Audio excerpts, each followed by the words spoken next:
Yo, what is up? My name is Cameron, or Youngian Official, if you want to call me that. And what can I say? But God has been moving. God has been speaking.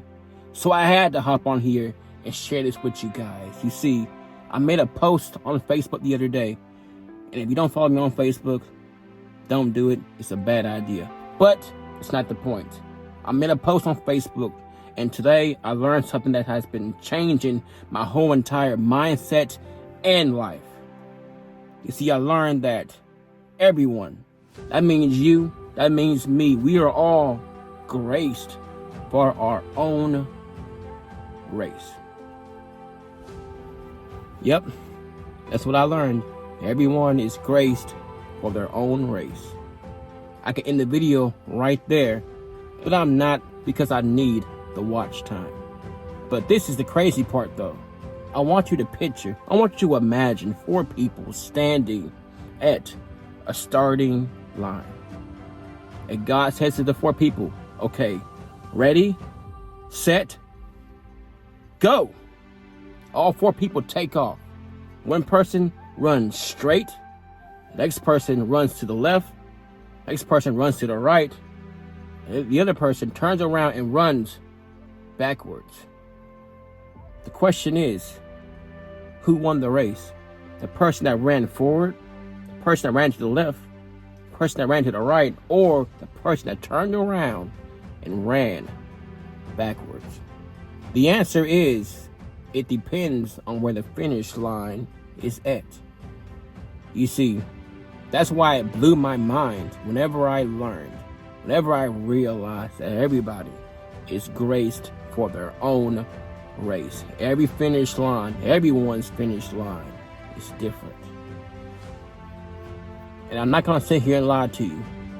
Comparison will have you confused where your finish line, where my finish line is at.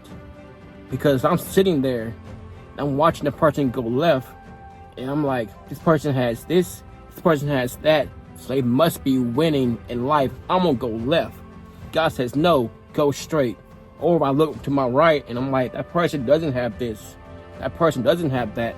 They must be losing in life. So I'm not gonna go right. God says, go straight. I turn around, look behind me and say, wow, that person has all of this. Maybe I should turn around and do that now. God says, no, go straight. You see, we live in a world where it's so easy to fall into the trap of comparison. And I am guilty of that just as much as anyone else. I'll sit there and I'll scroll on social media. I'll look on all these things, seeing these people get married, get engaged, travel here, travel there, buy a house, do all these things. And to me, that looks like winning in man's eyes. But then again, what does God say? What does God consider as winning in my life? I spend all my time comparing myself to other people's races, when the only person I should be comparing myself to is the one who died on the cross for me. And newsflash, it wasn't even supposed to be him.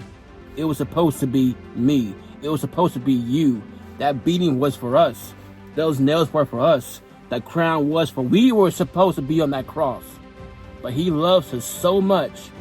He said, I'm going to do this for you. He who wasn't sin became sin, so we could be reconnected back to the Father. All comparison does is leaves you empty and leaves you confused. So what do you do when you're feeling empty, when you're feeling confused? The Bible says, don't get tired of doing good, but at the right time, you will reap a harvest. You can't compare hustle and harvest. You can't compare hustle and harvest. You cannot compare hustle and harvest. Why? Because everyone has a unique journey. Everyone's finish line is different. because everyone's calling is different. Another thing that I learned is that whenever you're out looking, whenever I'm out looking for something that I feel that I just need so bad, that person, that relationship, that job, that title, that whatever, I will always be looking for something until I find it all in Jesus. My confidence has to come from Jesus. My contentment has to come from Jesus. All the above has to come from Jesus. Trust in the Lord with all your heart and lean not on your own understanding. In all your ways, acknowledge Him and He will make them crooked paths straight. So Cam, what are a few things you can do whenever you're feeling empty? I'm so glad you asked. The first thing I learned is to serve, because serving is the answer to empty selfishness. I have realized that life feels very empty when you are making it all about yourself.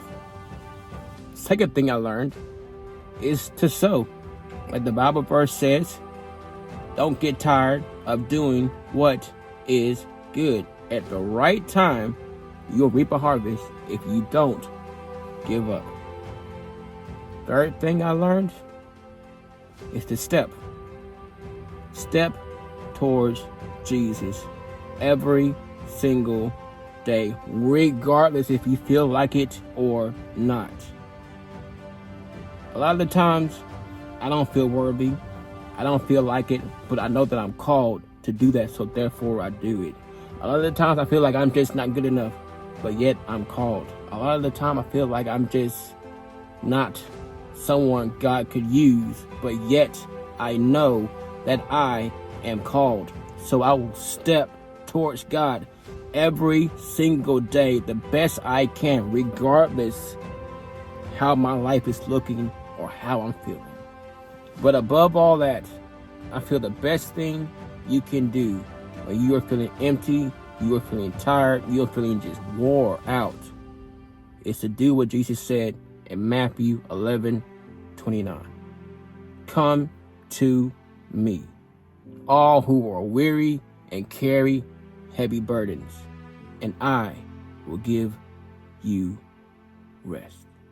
So if I can encourage you in any way, it would be this right here. Lay it all down at His feet. Turn your focus outwards. Serve others. Keep sowing goodness in your life. And keep moving towards Jesus every single day, even when the path feels or looks unclear. Remember this, you aren't alone in this race. You were designed for this race. And Jesus is with you every step of the way. And so are other believers who are trying to do the same thing you're trying to do, which is finish the race.